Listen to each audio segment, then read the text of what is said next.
You're listening to the N2K Space Network.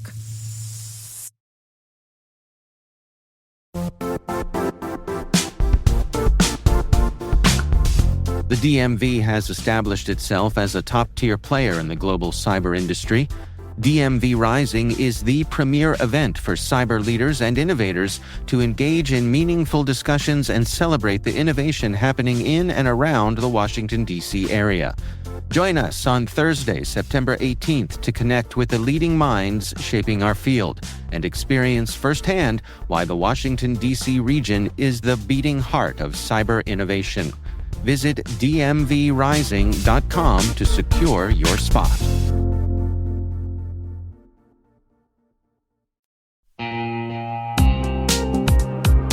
At Thales, they know cybersecurity can be tough and you can't protect everything. But with Thales, you can secure what matters most. With Thales's industry-leading platforms, you can protect critical applications, data, and identities, anywhere and at scale with the highest ROI. That's why the most trusted brands and largest banks, retailers, and healthcare companies in the world rely on Thales to protect what matters most: applications, data, and identity. That's Thales. Thales. Learn more at thalesgroup.com/cyber.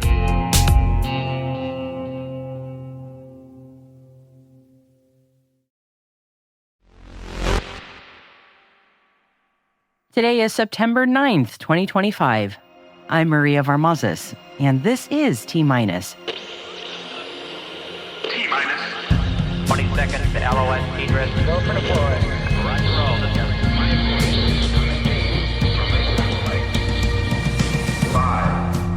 China has launched a remote sensing satellite from the Wenchang spacecraft launch site. 4. Messium has secured £3.3 million in seed funding in a round jointly led by the UK Innovation and Science Seed Fund. 3. Maxar to partner with Anduril to supply the foundational geospatial intelligence that will underpin a next-generation mixed reality command and control system for the U.S. Army. 2. Capgemini, Thales, and Thales Alenia Space have been selected by CNES to lead an innovative demonstration of 5G direct-to-device connectivity. 1. NOAA's Office of Space Commerce has announced new solicitations for a commercial conjunction assessment screening services pilot program.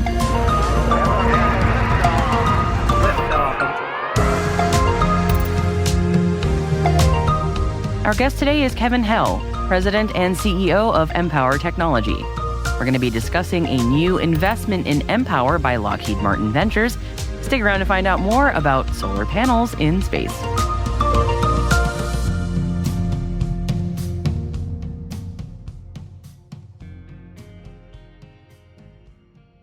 Happy Tuesday, everybody. Thank you for joining me. Let's dive into today's Intel briefing. And we are kicking off with an update on the U.S. Traffic Coordination System for Space program, better known as TRACS. NOAA's Office of Space Commerce, also known as OSC, is developing the TRACS program to provide basic space situational awareness data and services to civil and private space operators in support of spaceflight safety. And as TRACS approaches production release, OSC has announced new solicitations for a commercial conjunction assessment screening services pilot known as CAS. These solicitations represent an important first step towards improving conjunction analysis quality, which is a core part of the mission that Space Policy Directive 3 assigned the Department of Commerce, and is another example of TRACS leveraging the commercial space situational awareness industry's innovative capabilities. And by evaluating commercial CAS outputs and independent data quality assessments, TRACS will work to close capability gaps in today's approach to space traffic coordination, strengthening the safety of space operations worldwide. OSC is selecting up to 5 vendors to provide data from their CAS to support evaluation activities. And the CAS provider data will identify suitable services to explore further for integration into the TRACS operational system. And additionally, OSC will select one provider to manage the data flow required for this evaluation and perform an independent evaluation of the quality of the CAS provider's products. More details can be found about all of that by following the link in our show notes. And we need to note that this new program is released on the heels of rumors that U.S. President Donald Trump's administration has pulled back about 40% of the annual budget for OSC. Employees at the OSC reportedly received notification from the Office of Management and Budget, reducing the annual budget from $65 million in fiscal year 2025 to $37 million, the money that the office had already spent through July. That leaves a funding shortfall until the start of the new fiscal year in October, and we hope it does not impact the rollout of tracks in the coming months. Let's move on over to Europe now. A consortium led by Capgemini, Thales, and Thales Alenia Space have been selected by the French space agency CNES to lead an innovative demonstration of 5G directed device connectivity. The demonstration is part of a government-backed call for project under the France 2030 program. The project, named You Deserve 5G, will demonstrate the feasibility of direct communications between satellites and mobile devices or fixed terminals. A demonstrator satellite will be placed in low Earth orbit to test interoperability between terrestrial and non-terrestrial 5G networks. The project will use a set of scenarios to evaluate how smoothly devices can switch between satellite and terrestrial 5G coverage. The demonstration is a crucial step towards truly global, seamless, and uninterrupted connectivity. Capgemini will be responsible for radio access solutions and 4G, 5G core networks. For its part, Thales will assess the feasibility of a 5G D2D terminal with a directional antenna operating in the future C-band. Additional support will come from Orange, which will contribute its operator expertise and host the demonstration at its Bercenay facility in France. And SES is in charge of studying the implementation of D2D services, while Qualcomm will supply a 5G NTN-compatible test mobile terminal, and Loft Orbital will be responsible for the platform, assembly, integration, testing, launch reservation, and satellite operations for the demonstration phase. Maxar has announced a strategic partnership with Anduril to supply the foundational geospatial intelligence that will underpin a next-generation mixed reality command and control system, or C2, for the U.S. Army. The C2 system will power the Soldier-Borne Mission Command Architecture Program, which will provide U.S. warfighters with a mixed reality capability that overlays real-time battlefield intelligence directly into a soldier's field of view, kind of like a video game heads-up display sounds like. Advanced headsets will display digital information on top of their real-world view during live combat missions and training. And by integrating Maxar's geospatial intelligence into Anduril's Lattice AI-powered software, the system will give soldiers accurate real-time awareness of terrain and threats.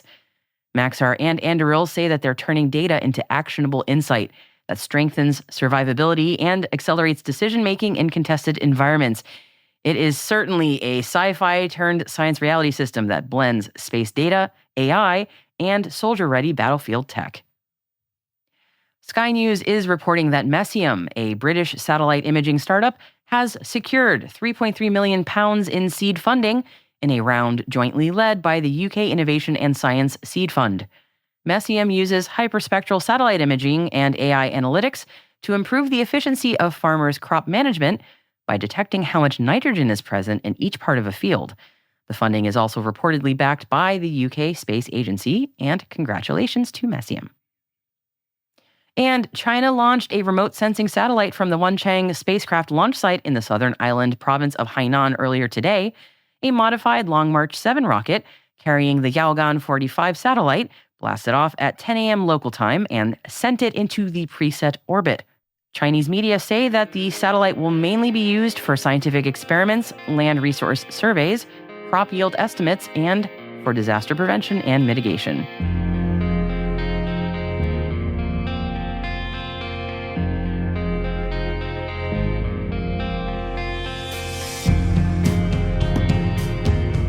That wraps up today's Intel briefing for you. Stay with me to find out how much a Star Wars fan spent on buying Darth Vader's lightsaber from The Empire Strikes Back and The Return of the Jedi.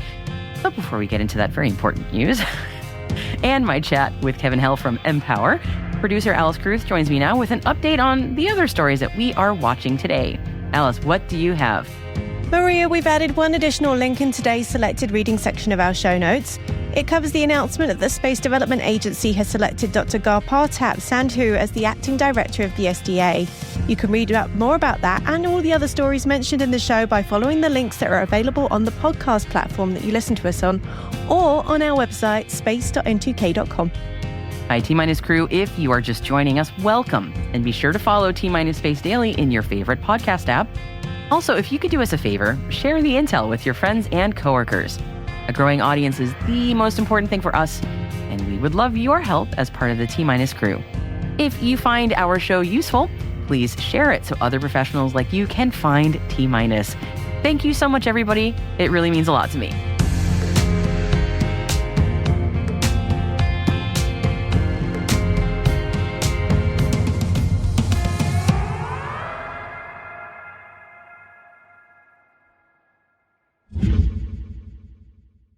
Running a business comes with a lot of what-ifs. But luckily, there's a simple answer to them. Shopify. It's the commerce platform behind millions of businesses, including Thrive Cosmetics and Momofuku, and it'll help you with everything you need. From website design and marketing to boosting sales and expanding operations, Shopify can get the job done and make your dream a reality. Turn those what-ifs into... Sign up for your $1 per month trial at shopify.com/special offer.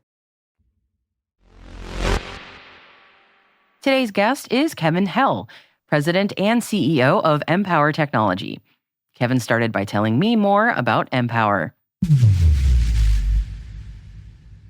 We are a leader in advanced solar technology for space. We have a product called Dragon Scales, and essentially it's a very unique technology. It's silicon-based. It's a flexible, resilient, lightweight solution for solar power in space. And it really addresses a huge need in the industry right now, which is, traditional solar solutions for space are both too expensive and incredibly supply constrained based on gallium arsenide. Gallium is incredibly limited right now, and 98% of it comes from China and is really at risk.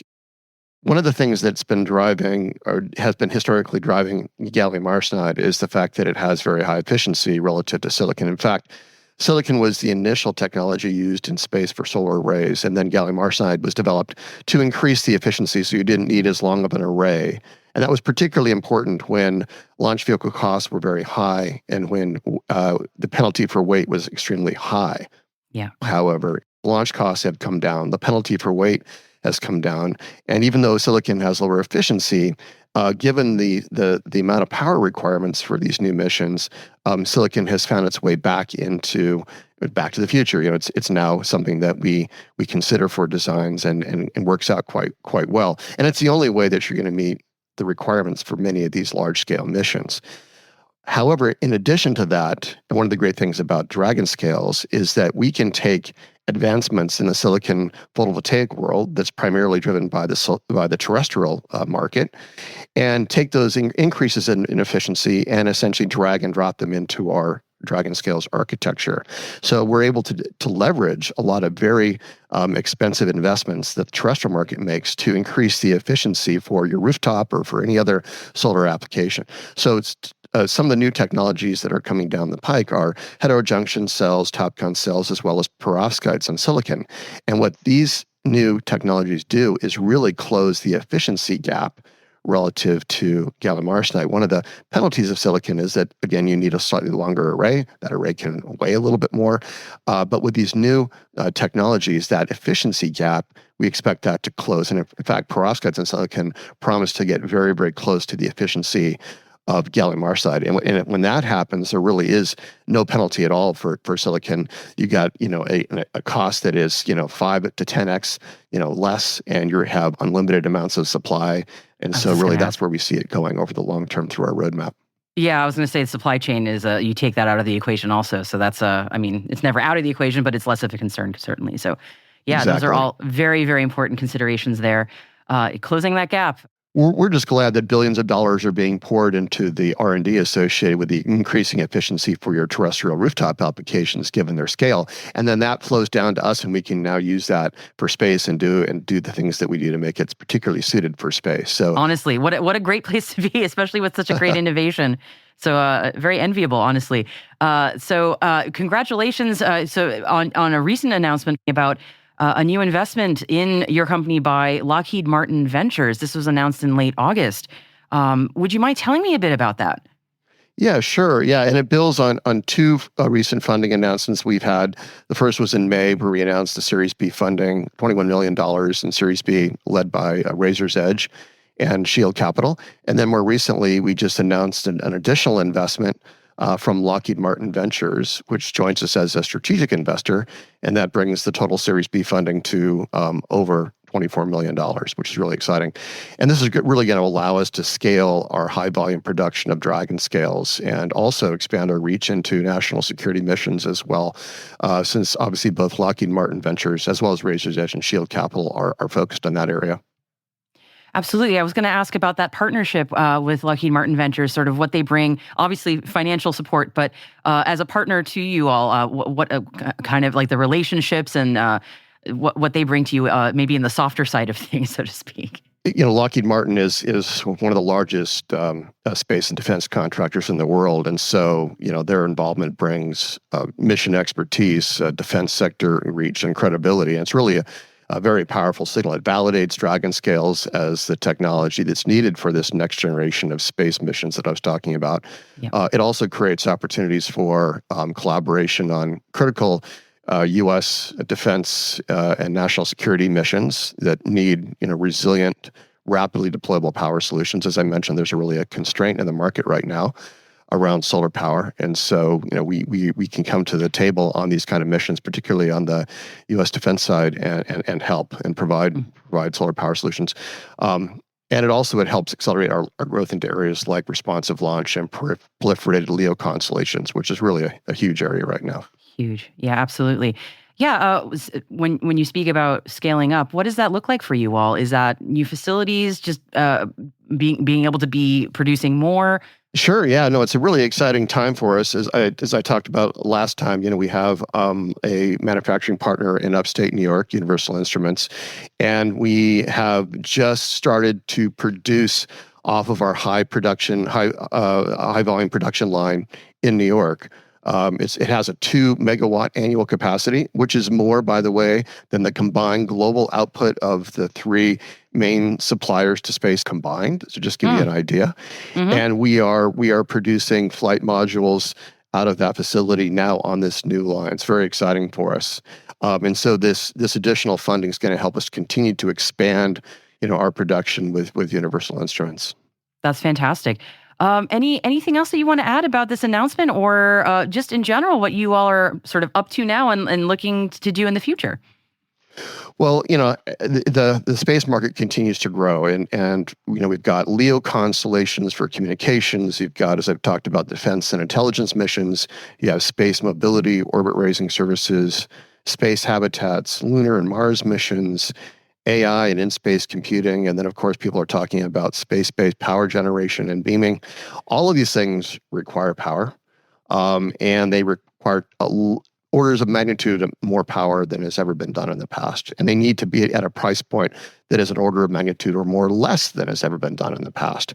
And we are at that. We are looking to be that supplier to help enable all of these different missions and to make it actually work. And so we've had now over 15 years of heritage in orbit. We're really unique in the market in the sense that we're the only ones that have this combination of space heritage, 15 years already on orbit. We have a pipeline of over $500 million of active sales engagements. There's really, a little competition out there for what these new missions require. The legacy players are expensive, as I mentioned, very supply constrained.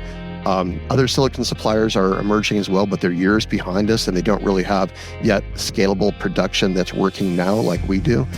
And so we're really in a unique position, and we're looking to basically be the major supplier for this next Space 2.0 generation of missions.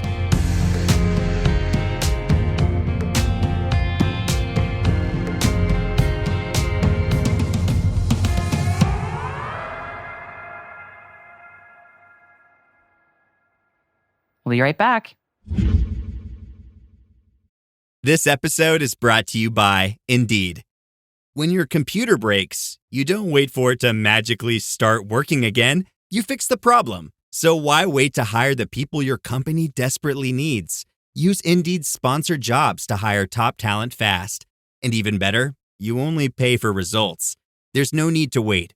Speed up your hiring with a $75 sponsored job credit at Indeed.com/podcast. Terms and conditions apply. Welcome back.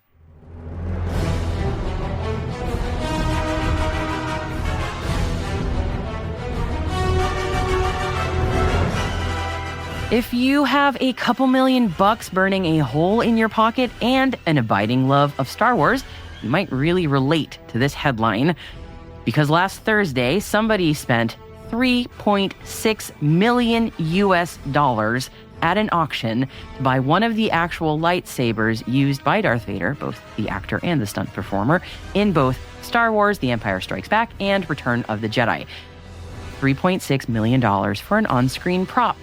Now, I do not have that kind of spare change, but the devotion to a lifelong fandom, as you might have gathered from yesterday's show, yes, I do get that. If I did have that kind of money, though, I'd probably be asking myself, what else is money for than to buy the actual red, glowy, vroom, vroom lightsaber seen on screen that did strike down the mighty Obi-Wan Kenobi and slice up the arm of Luke Skywalker? I mean, that's just respecting our geek history after all. But yes, this lightsaber is ultimately a screen prop. It doesn't actually do the cool, glowy, slicey thing. Sorry to disappoint, I know. That part you do need to use your imagination for until someone figures out the tech. And the screen prop itself is a fascinating bit of movie magic and prop-making ingenuity. It was made from a 1950s camera flashbulb attachment and, and I quote, expertly modified by the production team into a lightsaber, according to the prop store auction house description. And if you want an excruciatingly, almost worryingly detailed account about what went into this props build, rest assured that the contributors to the Star Wars fandom wiki have you more than covered with paragraphs of detail, and I will let you hunt that down yourself. In any case, congratulations to the lucky nerd who got their hands on this bit of film history. Best to stay anonymous with your winning, though. I can think of quite a few people, fandom wiki contributors included, who are quite jealous.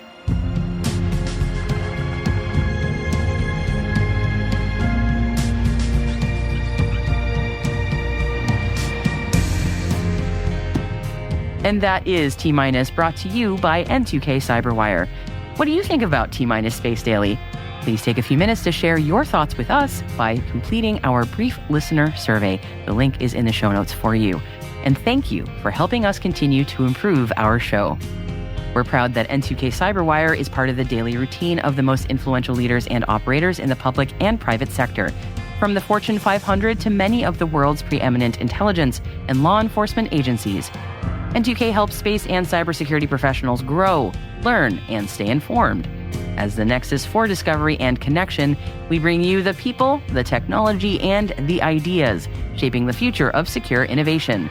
Learn how at n2k.com.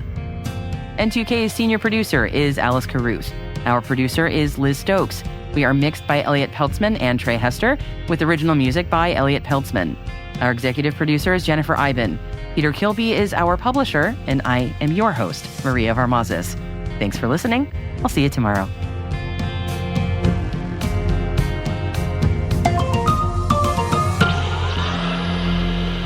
T-minus